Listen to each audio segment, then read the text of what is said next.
Alright, what's up guys? This is Matthew here, coming from Team X3. I topped the Greenville Regional on October 15th in South Carolina with this deck I'm about to bring to you. As you can see, I was playing SwordSoul. I had the deck profile taken that night, but the guy who took it has not uploaded it, so here we are doing this. I just wanted to bring you everything I played, my reasonings, and how we topped an event with SwordSoul. In a meta dominated by Tier and Sprite. So yeah, let's go ahead and jump into it. So as you can see, we did start off with 3 copies of Ecclesia. I've seen a lot of lists play this at 2. I don't think that's correct. The deck runs on consistency. One of the things about this deck is it hardly ever bricks, just because you have so many copies of cards that kind of get you to the same engine. I feel like this is very strong. Like, yeah, it's an Ash target, but not a lot of people were playing Ash. I didn't think it wasn't that popular, that good in that event for the format at the time. I remember this is pre-release of Dabble, that this format happened on the 15th of October. And like going second, it's obviously like an extra summon, it's an extra body to help you break boards. And it was like actually very good for me all day. I never had a problem with it getting ashed or being a brick or anything like that. So I think 3 is correct. Another thing else is it helps you like play through like there can be only one, because it is a spellcaster and it's also a tuner. So if you get like this and just one long wand on the board, you can make Baron, pop the Tikaboo, and things like that. Like, it just offers extra play. So I feel like 3 is correct. And we play 3 Mo. Just standard SwordSoul numbers. Nothing to explain here. 2 Taya. Low-key, Taya was like just amazing for me. I'm going second just because like Taya lets you make Boxia spin back 2 and then lets you dump Mo, and then the Boxia can just revive the Mo, and so you still get to make your Chi Zhao play where you search 1, draw 1, but you've done it like going second after like you are spinning back 2 with Boxia through Taya. So the Taya is just actually cracked. Then we play 3 long 1. That's standard. Nothing to explain there. So yeah, the standard like SwordSoul like monster package. So yeah, maxed out on those.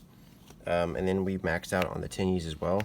I've seen some people play like 2 Vishuda because like it's a quote unquote brick going first, but I don't feel like there's any reason not to play maxed out on this engine, because like this is the engine that really makes the deck good.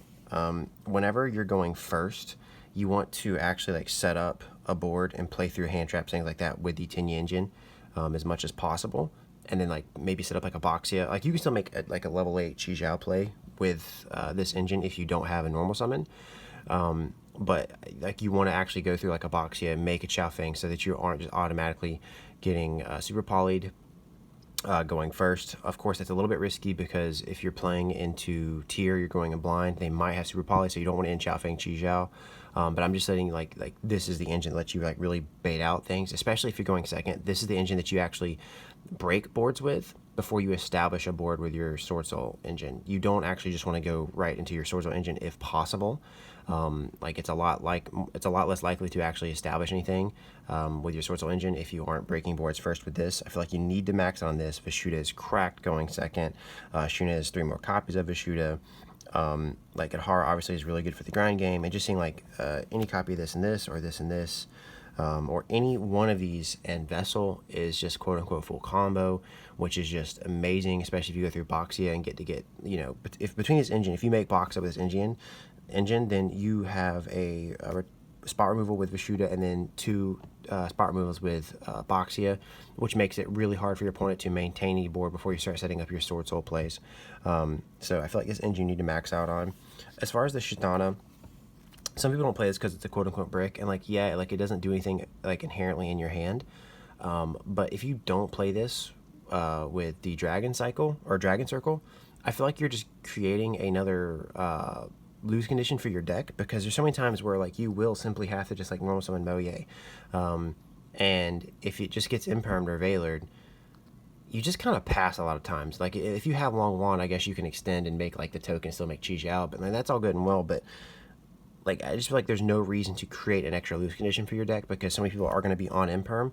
I feel like this is 100% worth playing, and plus like it just turns Blackout into like a way better card, because like you can guarantee that you'll have like a monk on board because they can't just run it over, so your blackout's dead, and then like this will revive it, and then like just like this lets you play around Zeus a lot because you can pop the with this card you can, like if they try to attack any of your monks, they can like make Zeus before they start like making their actual plays. You can just pop whatever XCs they're on. I feel like this engine was really good for me. Just low key, SwordSoul's not good without this engine. Then hand traps, that's all we did for like the actual engine cards. Hand traps, we play 3 Ogre. So going into this event, I thought that there would be a lot of tier and a lot of Runic Sprite. I actually did play 3 Runic Sprites. This card was good all day against that deck. The theory is that like it's Ghost Ogres get slept on a lot, but like it's actually really solid. It's good against Rogue. It's good against Runic Sprite because you obviously hit the Gigantic, then the Gigantic it becomes a Gamma because it takes away the summon and the body. If they chain red, it's like, okay, well, they're still losing the Gigantic, so they can't chain red unless they have another body. It's like if they have Elf in the extra monster zone, then it's good against hitting the Runic Field Spell because now they don't draw and they can't chain something to protect it. It's good against outing Draco's Stapella. It's good against outing the TMS Field Spell, so that they don't get to shuffle on your board. It's good against outing Appaloosa because Appaloosa has to reduce attack to negate a monster effect, and if it's not there, it can't reduce attack, obviously. It's good at outing IP. Like, it has so many applications that I feel like it was a good main deck card this format, or at least this event.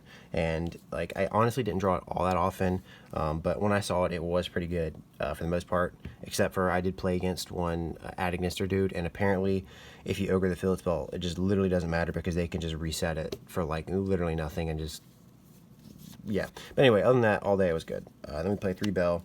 Bell was fire for me. I feel like Bell was absolutely mandatory this format. Like, it's really good going second. Like, there's a lot of math mech, and like just one card that single-handedly shuts down their trap card, their Superfactorial, is like really powerful. Like if they Superfactorial you kind of just lose, honestly, because Superfactorial is literally just like a +3. They summon a body, they take 2 cards away from you, and then they have an Omni Negate. So it's just, it goes really plus to them, and it's really hard to go second into that card. And just like having this ready for that was like really powerful against like I think that I played 3 different math mechs, and this was just good for me every time.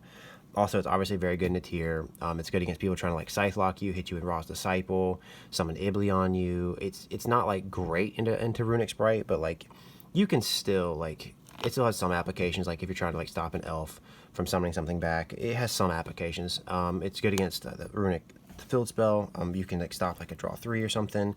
It doesn't deal with a card, but it does stop them from temporarily getting a lot of tempo on you. It's like, I feel like it has such, when it's good, it's great, but it's never like completely useless unless you're playing against like Exo Sisters or something. So I figured it was a good main deck, and it didn't disappoint at all. And then finally, Imperm. These are the 9 hand traps we played. We did play a tight list of 40 cards. I see a lot of SwordSoul decks cutting down on consistency to play more hand traps and things like that.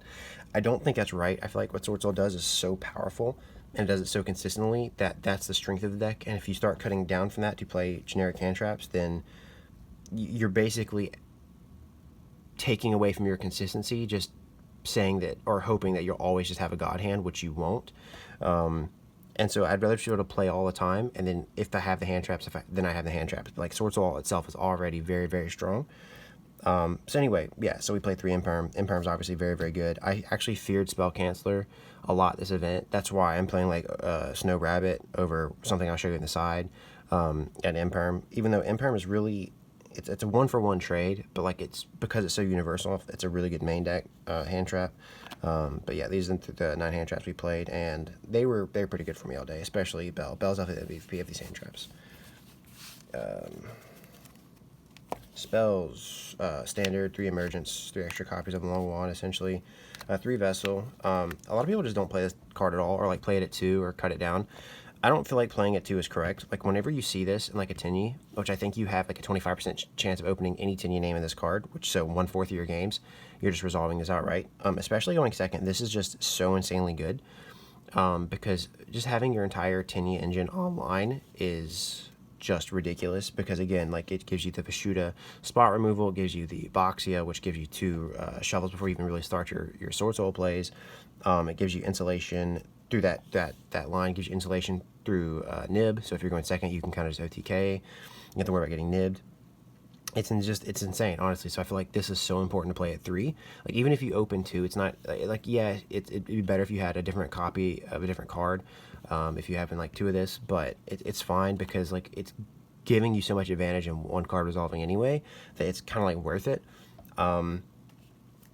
There's literally a game where like I went first and I had Anti-Spell Fragrance. I opened Anti-Spell Fragrance and activated it against a Runic Sprite player. He basically just passed and it came back to me, and like I drew this card, and it was so important for me to like resolve this that I actually used Boxia to shuffle back my own Anti-Spell Fragrance just to resolve this. And I like sent Mo, added Ahara, Boxia, pop itself, summoned Moye revealed Hara, and like I just popped off and like I OTK'd him that turn, just because resolving this is so ridiculously good. But yeah, I feel like you have to play 3 of this. I don't feel like there's any point in like cutting down the consistency with this card. Like if you're gonna cut this card out, then it's just like the tinnies just aren't as good. You know, like then you're putting yourself on. I have to open Ashuna plus Vashuda or Ashuna plus Adhara to like the tinnies to like really be a viable engine. And like just opening any name plus this is already full combo. So I feel like this is just mandatory to play. Then we play 3 Heavenly Dragon Circle. This card is just insane. The applications it has. A lot of times you'll be on Boxia, like Boxia effect, and like chain imperm, and like you just chain this so that Boxia is forced to resolve, and like it gives you like you like dodge negations, you dodge targeting, and then you also like just add cards off of it. It lets you do really cool plays where like you can just be able to like tribute like a monk and then like summon Adhara from your deck and then go into like if they do some kind of like if they, for instance, if they like the runic destruction card like targets like your token, like you can just like tribute the token, summon Adhara, like make Yazi like pop something, burn them for 1200, go ahead and special summon like a tie or something. Like it gives you so many like shenanigans with this card. Like going first, like activating blackout, then chaining this, and like you getting a search while they destroy 2. It's just really good. Again, it lets you play around Imperm, Valor. If you have to like normal summon Moye, you don't have any like other plays, then this card is just very strong. Just dodge effects like that. So I feel like these are standard like power spells of the deck, or consistency spells, whatever you want to call it. And then we just played 1 blackout. Again, we played a tight 40 card list. I didn't want to play Desires, not because I personally don't like Desires, or because I think Desires is bad. I don't have good luck, and I feel like I'm always going to banish cards that I need. I really want to like grind with the Tinya engine, and I feel like I'm just going to banish all my Adharas off of that. So I personally didn't want to play Desires, not that I think it's actually a bad card. There was one match that I lost to at an adding Nister player, but just because he summoned the big dude, and I couldn't out it. So in that moment, I was like, man, I really wish I played Desires just so I could make a Chinging big enough to out it. But too little too late. Deck list is already in, but yeah, that's the main deck. I guess we'll go into the extra deck now. So we played 3 tokens. I was ready for getting nibbed today. And then 2 SwordSoul tokens. Shout out to my boy Zane. Then we played standard 3 monk, and 1 shaman. Yeah, I mean, like some people play 2 of this. I think that's ridiculous. Like if you're gonna grind it all, like you definitely need to play 3 monk. Shatana kind of gives you a 4th monk in a way. Shaman has come up. I mean, y'all know what shaman does. I'm gonna explain it. Then we played 1 Yahtzee. Mandatory, and then we actually played 3 Boxia. People play 2 of this. I think that's just wildly wrong. There's a lot of turns where like you'll go through like 2 of this in 1 turn. I like 3 of this is absolutely mandatory. Like you're going through Boxia all the time. Like this is always hitting the field for me before I even summon Chi Zhao, especially if I'm going second. Like I want to go through this if I'm going first to make Chao Feng, so I'm not getting nibbed. If I'm going second, I want to go through this first so that I'm like, breaking boards before I'm even like establishing my Chi Zhao, establishing my board, my level 10. Like this card is crazy for what it offers and what it does. Like it's a Monster Reborn, it's a tiramisu. This is like, it's got a big booty. It lets you make Chao Feng. Like it's just, cards are just crazy. So yeah, absolutely playing 3 of this. I always want 3 of this. I don't want to play 2 and lose just because I can't make the Boxia I want to make. Then we played 2 Chi Zhao, standard. There's no reason to play less or more of that. Let me explain that. Then we played 1 Berserker, 1 Chao Feng, 1 Baron, 1 Chiching, or whatever his name is, Evil Long Wan, and then 1 one Chungus. Very standard extra deck. I think the only thing that mine does differently is I played 3 Boxia. The thing about SwordSoul is like the deck is mostly solved with a few variations here and there about, you know, numbers. But even though the deck is mostly the same, the nature of the deck is that like every game is different. You have to figure out the puzzle every single game, so it still keeps it exciting, even though most deck lists are mostly the same. And then side deck. So I should have been maining this. You know, like, I really should have been maining this, but I feared Spell Canceller, and I didn't want to just have, like, dead cards in my hand. I wanted to cut down on my spells. That's why I'm maining, like, Ogre over this. But in hindsight, I was literally always siding this in. So I definitely should have main decked this, but now I know for future reference, this card is just always nuts. Like, especially, like, I had it here, like, if I'm going first into, like, Mystic Mine, or, like, it's important to have this because, like, you want to be able to get rid of your Baron.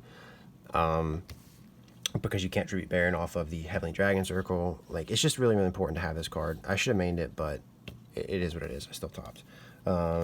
Cosmic. 3 Cosmic. Just, I mean, you never know when you're going to run to, like, a deck where you need back row removal. And then a little bit of tech choice. I played 3 Anti-Magic Arrows. So the idea was, again, I thought I'd be coming into a lot of, like, Runic Sprite. I don't know how popular that deck's going to be post-Dabble in the format we're currently in. But, like, this card, like, it's just very tough playing into random spell interruptions with a combo deck. So I just want to have something where I could just go to battle phase, activate this. They always think you're going to activate evenly, so they let you go to battle, and they're going to be like, all right, starter for Carrot, now that you've wasted your battle phase, so they don't get an even lead. But you have priority, so you just go ahead and activate this, and then they can't respond with starter or anything like that. They can't negate it. And then you just like go main phase 2, and then they just have like just no response a lot of time. Then basically you're just dealing with like a red. It's like the only thing you really have to out, and that's not that bad. So yeah. And then also we don't have red reboot anymore. Like, this kind of lets you play around D barrier depending on your opponent. Like, if you just go ahead and if they let you go to battle, like, you just slap this down and then they can't D barrier you, which going second is obviously a huge problem. I didn't know how prevalent D barrier would be, but you know, I figured this is still a good tech for that. It covered a lot of bases, so I figured it was still worth playing. Obviously, if my opponent's playing like some heavy back row deck, like Eldritch or just Floodgate deck or something like that, this is obviously very good into that too, because, you know, once I resolve this, I can just start like Boxia-ing things away. So yeah. And then we played 3 evenly. I had to give this back, so that's why you're seeing three sleeves here. But yeah, I borrowed the evenly. I played 3 evenly. I did not draw it literally the entirety of the day. I don't think I ever resolved it evenly. But wait, hold on. Let's try this again, guys. My apologies. Yeah, 3 evenly. Okay, yeah. I didn't see it an evenly all day. So I never saw it. So can't say how it did for me. Never do it. And then finally, 3 Anti-Spell Fragrance. So this card actually got me a round 9 match loss because I was tracking with these cards because. See how bent that is, guys? That's so bent. Some Barney Fife judge told me I was tracking because of how bent that card is. Despite the fact that I'm obviously shuffling my deck and you can't see it in the deck, and I'm handing it to my opponent to cut before I play. But that's just an old card, and I'm tracking with that card, apparently. Anyway, other than that, this card was good for me all day. Obviously, going first is incredibly good because, you know, you don't get Dark Pillar No Moored. Like, you're forcing your, like the runic stuff, they can't play on, like, they have to change, they have destruction, they have it, but if you set this up behind, like, a Baron, and you can, like, protect this, then it's, like, really, really strong, obviously, but, like, you can't get talents, you can't get Dark Pillar No Moored, like, you can't get Lightning Stormed, you can't get Mystic Mine. It's just obviously very, very strong, and, like, even if you, like, you're protecting yourself from, like, them activating power cards to break your board, you're also just, like, they can't activate their spells, which are usually consistency spells, starter, you know, things like that. They build spell for tier. So this card was actually really, really good going first. I'm always drawing this off of Moye going first. I'm just super lucky. But yeah, that's what we played today. Matchups were, I actually thought I was going to play a lot more tier than I did. I actually only played tier 2 times. I expected tier Luna to be like the main deck that everyone was on. I only played 1 tier Luna player, and he absolutely clapped me round 1, and then he ended up getting like 9th place, so not too mad that he was really good and really prepared, so shout out to him. But no, I played against 2 tier, 3 math mech. I actually played more math than anything else. I played 2 Runic Sprite, 1 Eldritch, 1 Flunder, and then 1 like Adignister dude. So yeah, but overall, good tournament experience. I hate the time rules. Like I don't know, maybe it's just me, but like playing in time is so nerve wracking, especially with like a combo deck. But like this isn't just like a combo deck where you know the like you get the cards and do the combo. Like it is a deck where you have to think through all of your plays, and so it is nerve wracking having to like envision your board before you even start making it, and then like you're counting down to time. But anyway, it was a good tournament for the most part. I'm glad I topped, but yeah, that's what I played. If you have any opinions, thoughts, comments, please let me know. Comment in the video. I appreciate all feedback. Thanks for watching. You guys take care and have a wonderful day.